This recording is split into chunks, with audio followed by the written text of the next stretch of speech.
Okay, so today what we're going to be doing is we're going to be graphing quadratic inequalities. Before we get to quadratic inequalities, I'd like to do a couple warm-up problems with you where we just try to graph linear inequalities. Okay, so I'm going to do one with you, and then I want you to do a couple on your own. Okay, so that's where we're going to get started. So let's all just look at number 2 over here. What's going to make graphing this linear equality easier to graph is going to be if we get it in y equals mx plus b form. Okay? It'd be nice to know what the slope and the y-intercept is. So the first thing I'm going to do is I'm going to subtract 2x on both sides so that I have y is greater than negative 2x plus 10. See how now it kind of looks like it's in y equals mx plus b form?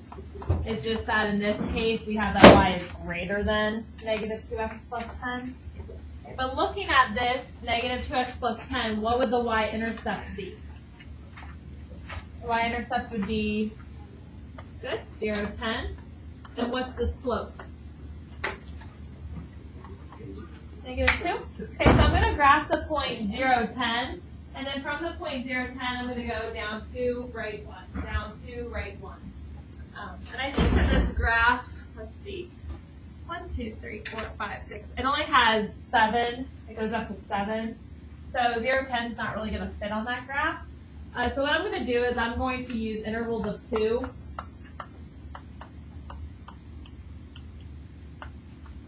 Just to make it fit on my graph a little bit better. And you can always do this. You can always change the interval as long as you specify that you're changing the interval. Okay, so I'm using intervals of 2 for both my x-axis and my y-axis. Okay, so I graph 0, 10, 2, 4, 6, 8, 10. And then from there I'm going to go down 2 over 1. Now because it's intervals of 2, really I'm going to go down 1 block and then over half a block. And that's going to represent my down 2 over 1. I'm going to do it again, down 2 over 1. I go down a full block and over half a block. Continue that, down 2 over 1, down 2 over 1, etc. Okay, so you can see the general shape of my line forming. Normally I would just draw in a line because y would be equal to mx plus b. But in this case, y is strictly bigger than negative 2x plus 10. So in this example, I'm not going to use a solid line because y is not equal to negative 2x plus 10. It's just strictly bigger than it. So what I'm going to do is a dashed line, and I'm going to include everything up to that line, but not include the line itself. Okay? So I've got a dashed line. Now I need to decide where to shade. If y is bigger than negative 2x plus 10, should I shade above the line or below the line? Above. Above, yeah. If y is bigger, I'm going to shade above. So all my solutions would be over here. Okay, and you can do a better job shading than what I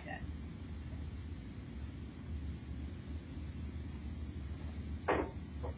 I suppose I could change this to a highlighter pen and actually shade using a thicker marker. But you get the idea. Okay. Now, sometimes it's kind of hard to tell where to shade. In that case, what you could do is pick a test point. So, like, just pick a point like, let's pick 0, 0. What I can do with the test point is I can plug it into my inequality and see if it makes a true or false statement. So if I pick 0, 0 and I plug that in, let's see, test 0, 0. If I plug in 0 for y and 0 for x, that gives me the statement that 0 is greater than 10. Is that a true statement? No, that's false, right? 0 is not bigger than 10. That is a false statement. So would I want to include 0, 0 in the shaded region? No, the shaded region represents my solution. So if 0, 0 is not a solution, that's why it's not a part of the shaded region. Okay, so that just confirms my results. Okay, so long story short, you're going to graph the line and determine solid or dashed.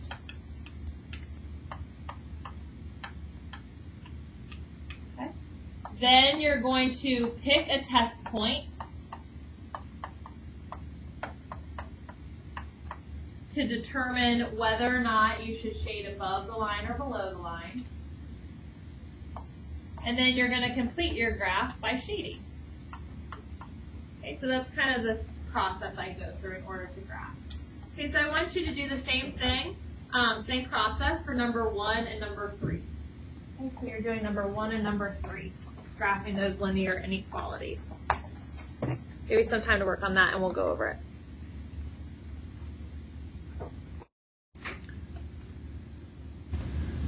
Okay, someone tell me, for number 1, how would you start this problem? That's what would you do? Great, subtract x on both sides. We're trying to isolate y. So we get that negative y is less than negative x plus 5 when I subtract x on both sides.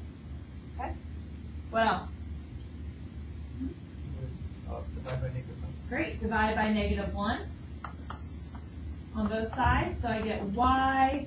Here, if I divide negative x by negative 1, I get a positive x. And when I divide 5 by negative 1, I get a negative 5. What happens to an inequality when you divide by negative 1?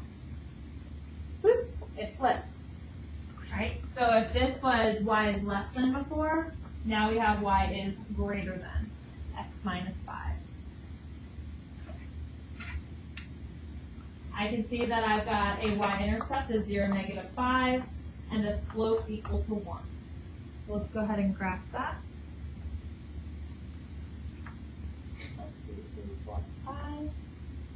Up 1 over 1, up 1 over 1, up 1 over 1. Okay. Ethan, would you make it solid or dashed? Yeah.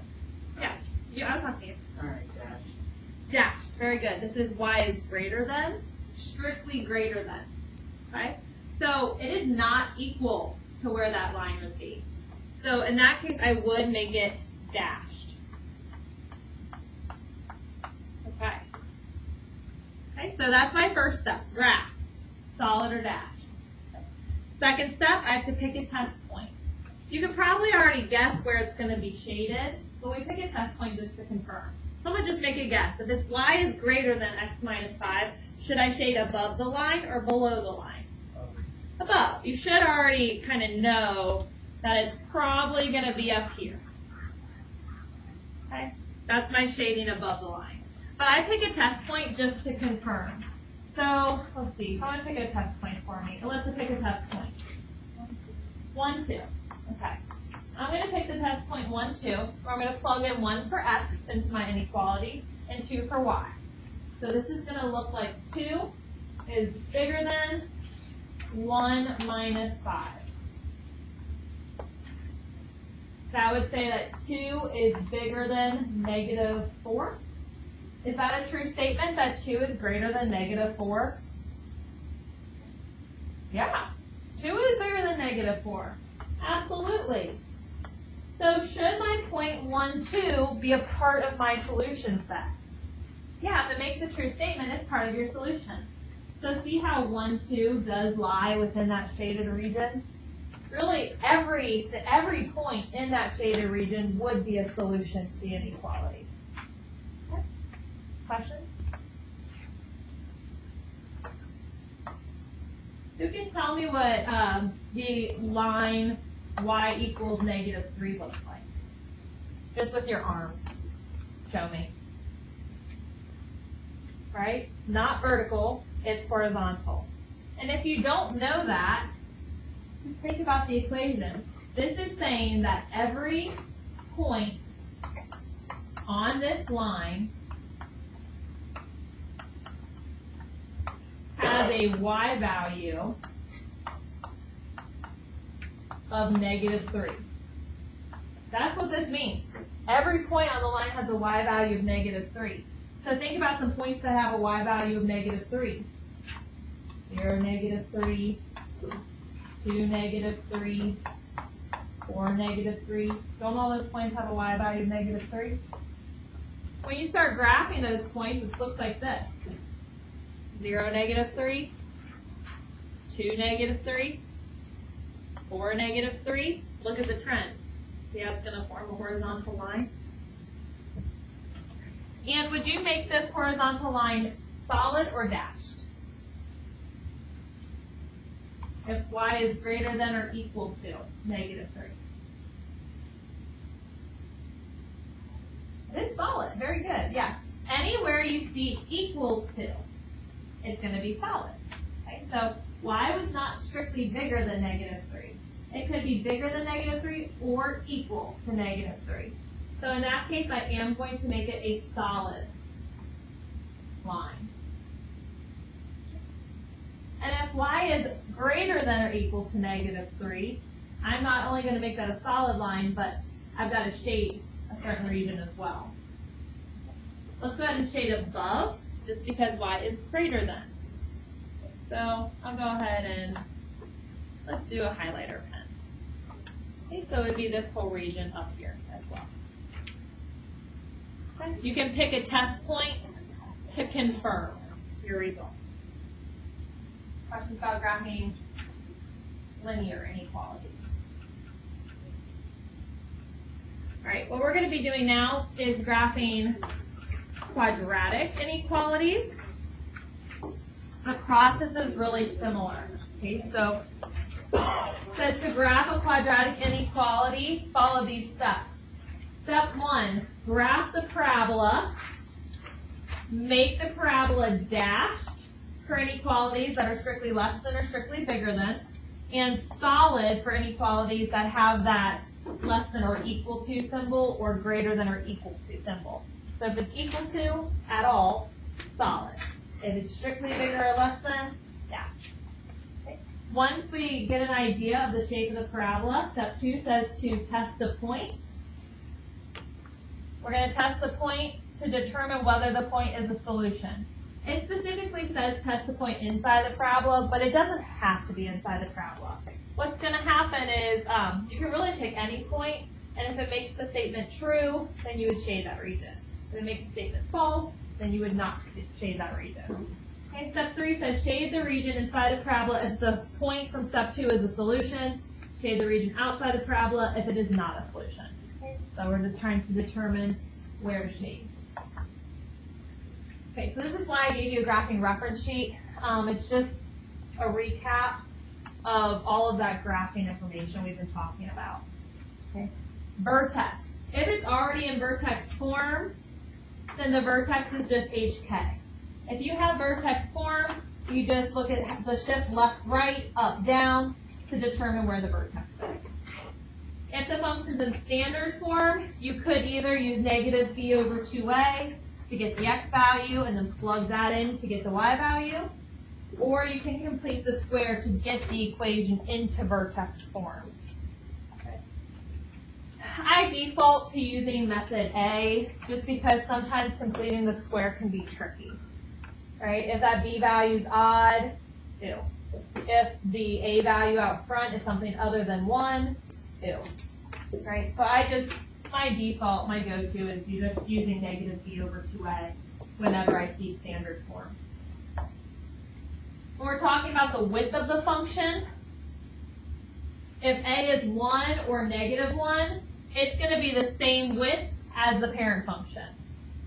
So if you're looking at this number out front, as long as a is 1 or -1, you know that from the vertex, you're going to go over 1 up 1, over 2 up 4, over 3 up 9.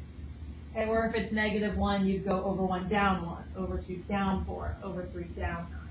Okay, but it would be the same width as the parent function. I even stated that. Over 1 from the vertex, then up or down 1. Over 2 from the vertex, then up or down 4. Over 3 from the vertex, up or down 9. Okay. X-intercepts can also help you determine the width. So that's another option when you're trying to determine width.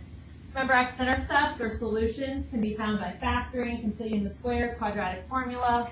Sometimes you can solve using square root. Any one of those methods. Also remember you have your graphing calculator on the Chapter 3 test. So it might be helpful to make an XY chart using your graphing calculator. Just go into your y equals, type in the function, hit second table, and look at your table of values. Look for some points to plot to get an idea of what the parabola looks like. Don't forget that you have that resource.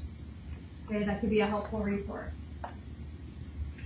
Always pay attention to the inequality sign. So again, if it's less than or equal to or greater than or equal to, we're going to use a solid curve. If it's strictly less than or strictly bigger than, we use a dashed curve. The solutions do not include points along the curve, only the shaded region. Okay. So, thought that might be helpful just to have as a resource. Okay, so for example 1, remember the first step I'm going to do is graph and determine dotted, well, I guess I won't call it dotted. We're going to determine dashed or solid. Call it dashed and solid. Okay. So in order to graph this, it's in standard form. I need to know what the vertex is. How can I figure out what the vertex is for standard form?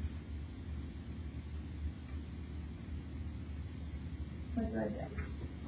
Negative b over 2a, right? Standard form, negative b over 2a. Okay, so for my vertex, negative b over 2a would be, let's see, what's opposite b? Positive 2. So I'd have 2 over 2a. What's a? Negative 1. Okay, so that's going to end up being negative 1. Okay, so that's my x value of my vertex. Once I get the x value of my vertex, how do I get the y value? Plug it into your function. Okay, so my y value of my vertex is going to be negative 1 squared minus 2 times negative 1 minus 1. Whatever that value is. It's 2.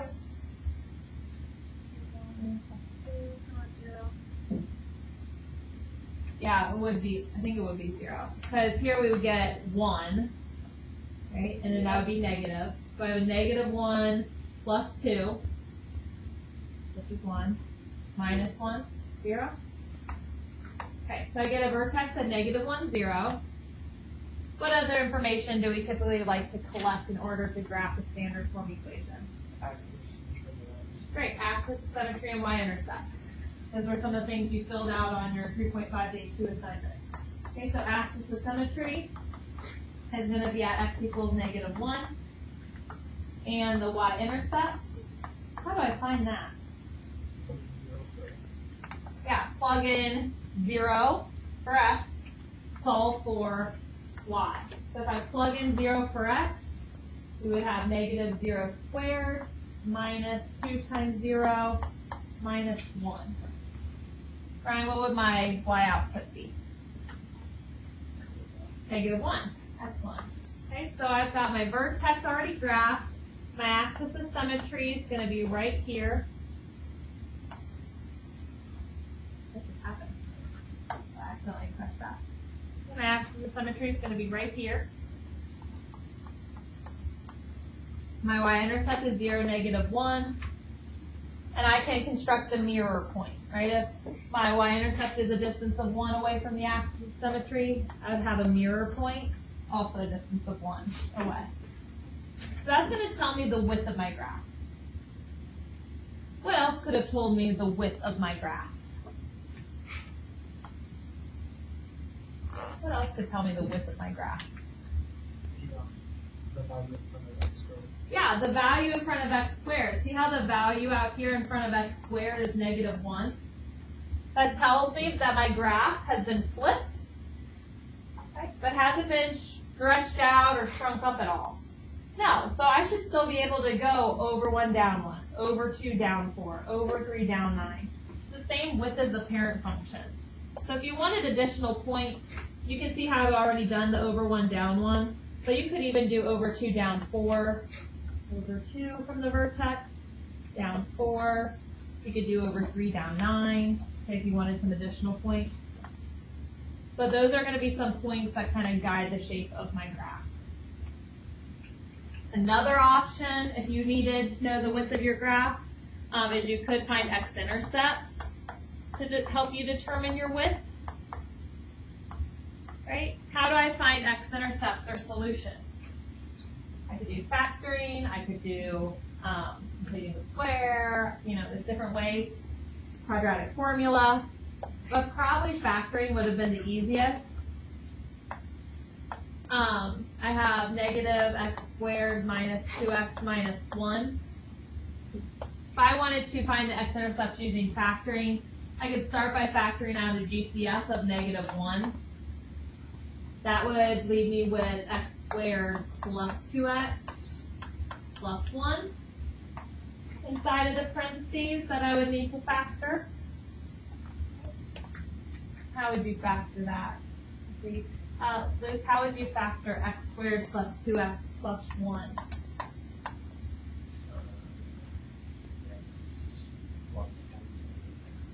Excellent. X plus 1 and x plus 1. You could even write x plus 1 squared, right? This is a perfect square trinomial. Okay? At that point, you set each factor equal to 0 and solve for x. So you can see here 0 equals negative 1 doesn't really tell me much. But you can see that I would have an x-intercept just at negative 1. Which I should have known because see how I already have negative 1, 0 graphed for the vertex. So in that case, the x-intercept wouldn't have helped that much with the width, right? You would have had to have known that y-intercept and use the mirror point. All right, so I've got the graph, but I need to determine dashed or solid. What's it going to be, dashed or solid? Very good. Y is strictly less than. So I'm going to say that it's dashed because it's strictly less than. Okay? So we've got a dashed curve. Okay? So that's number 1. Then number 2 says to pick a test point. But before I even pick the test point, I like to predict where I'm going to shade. Okay, so now I'm going to need to shade here. If y is less than negative x squared minus 2x minus 1, do you think that I'm going to be shading above the vertex or below the vertex? Below. If it's less than, it's probably going to be shaded below.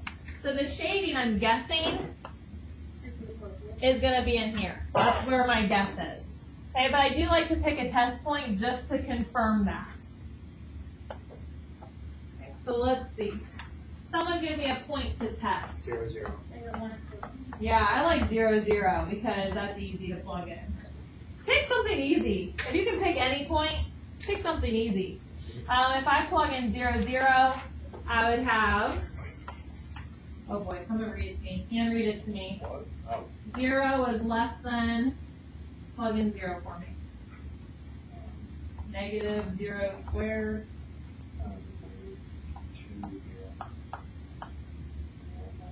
Minus 1. Okay. So we end up with 0 is less than minus 1. Is that a true statement? Is 0 bigger or less than minus 1? 0 is actually bigger than negative 1. Okay, this is a false statement. So should I shade the region with 0, 0? No. 0, 0 is not a solution. False. 0, 0 is not a solution. Don't shade here. Okay, so that confirms where you shade. So 0, 0 up here, you can see this is where the point 0, 0 would be. I did not shade in the region with 0, 0. Any questions about that? Okay. All right. So the other one I'm going to jump to is example 2. This is solving a system of inequalities. Remember, when you're solving a system of equations, you look for the intersection or the overlap. Okay, so I'm going to be graphing two inequalities and then looking for the overlap in order to get the solution. Okay. Okay, so I'm going to break this down into two parts. I'm going to look at equation 1 over here, and I'm going to look at equation 2 over here. Okay.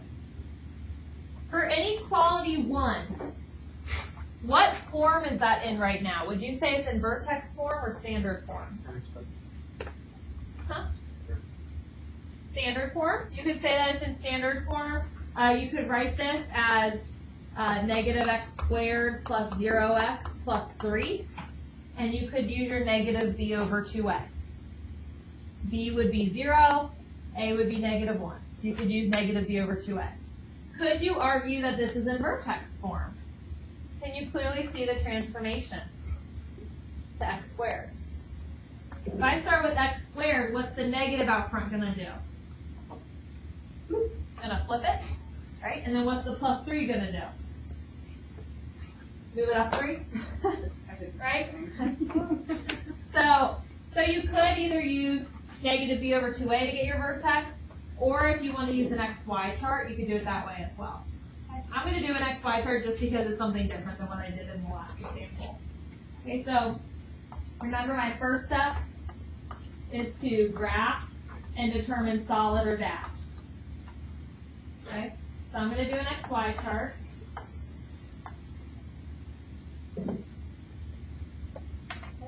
The parent function, key points are negative 2, 4, negative 1, 1, 0, 0,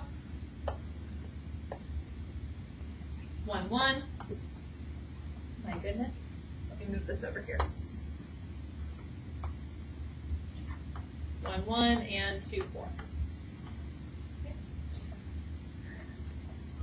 All right. Like I said before, we can see that this function has been flipped over the x-axis. Right? We have a vertical reflection. And I can also see that there's a shift up 3. Both are vertical movements. So they're both going to change my y values. I'm going to start by multiplying my y values by negative 1, and then I'm going to add 3 to all my y values. Right? And multiply all my y values by negative 1. And then I'm going to add 3 to all my y values. So negative 4, negative 1, 0, negative 1, negative 4. Adding 3. That would be negative 1, 2, 3, 2, and negative 1.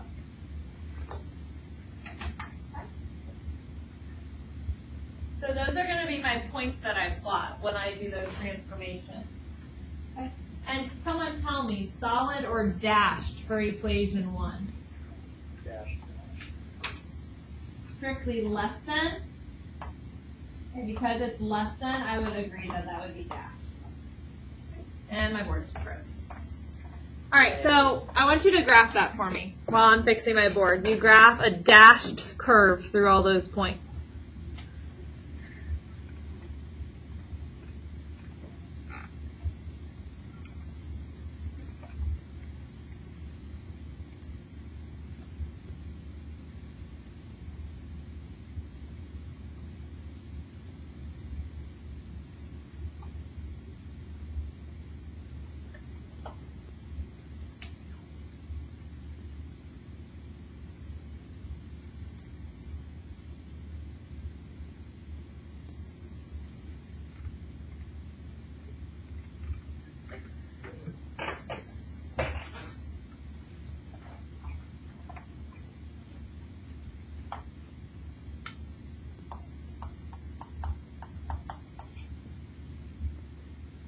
Alright, I'm going to graph it as well.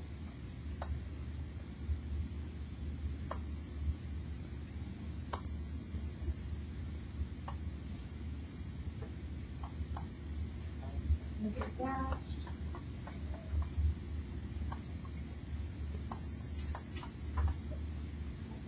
Alright, so now that I've graphed the shape of the parabola, I need to determine shading. can probably guess what the shading is right now before you even do the test point. If y is less than negative x squared plus 3, do you think I should shade above the vertex or below the vertex? If y is less than negative x squared plus 3. My guess is that I'm going to be shading below the vertex if it's less than. So in that case, it would look like this. Okay, this would be the region that I would shade. But I do like to pick a test point just to confirm. So maybe we pick 0, 0 again. So 0, 0 is something that's easy to plug in. You would have 0, test, 0, 0.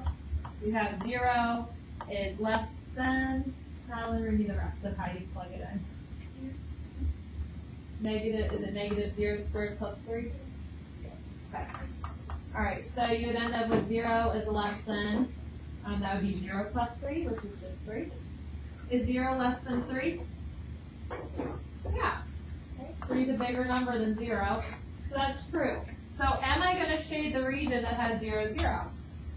Yeah, it should be a solution. It satisfies our equation. So see how 0, 0 is, oops, make my board pop down. Does everyone see that? Yeah, so see how 0, 0 is in the shaded region? That's good. All right, equation 2. What kind of form is equation 2 in? Vertex, intercept, standard? It's in standard form. Okay, so if I want to get the vertex here, I'm going to use negative b over 2a. Okay, you could try to complete the square to get it into vertex form, but I like to just default to negative b over 2a. Okay, so I'm going to work on graphing this, and I'm going to determine solid or dash here in a second. Okay, so let's go ahead and start with the vertex.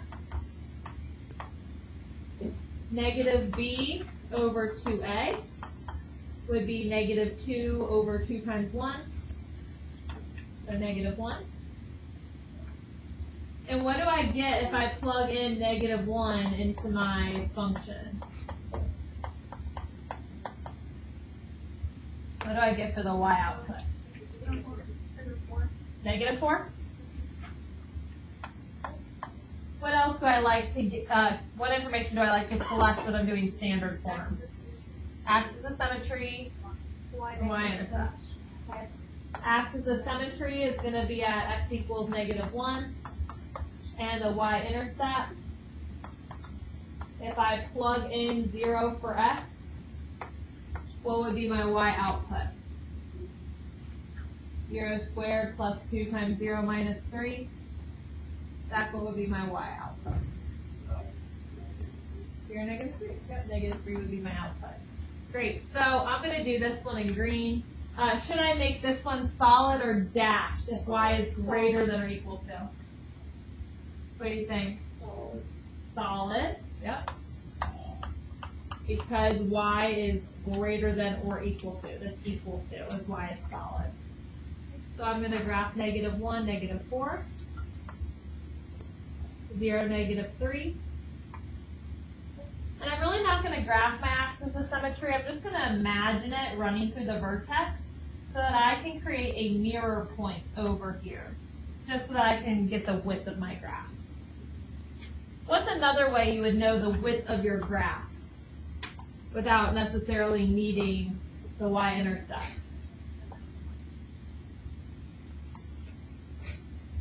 Look at what your a value is, guys. See how it's 1? Has there been any stretches or shrinks? No, it should be the same width as the parent function. I should be able, from my vertex, to go over 1 up 1, over 2 up 4, over 3 up 9. Okay, so from my vertex, I've already got the over 1 up 1. If I wanted more points, I could do over 2 up 4. And if I wanted even more points, I could use my graphing calculator and get more points.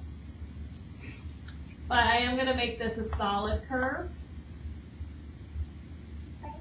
And then just using the fact that y is greater than or equal to, you can make a guess about shading. Do you think I'm going to shade above my vertex or below my vertex if y is greater than or equal to? Probably above, right? I'm guessing it's going to be above, which would be all of this. without the guy that escaped. Okay.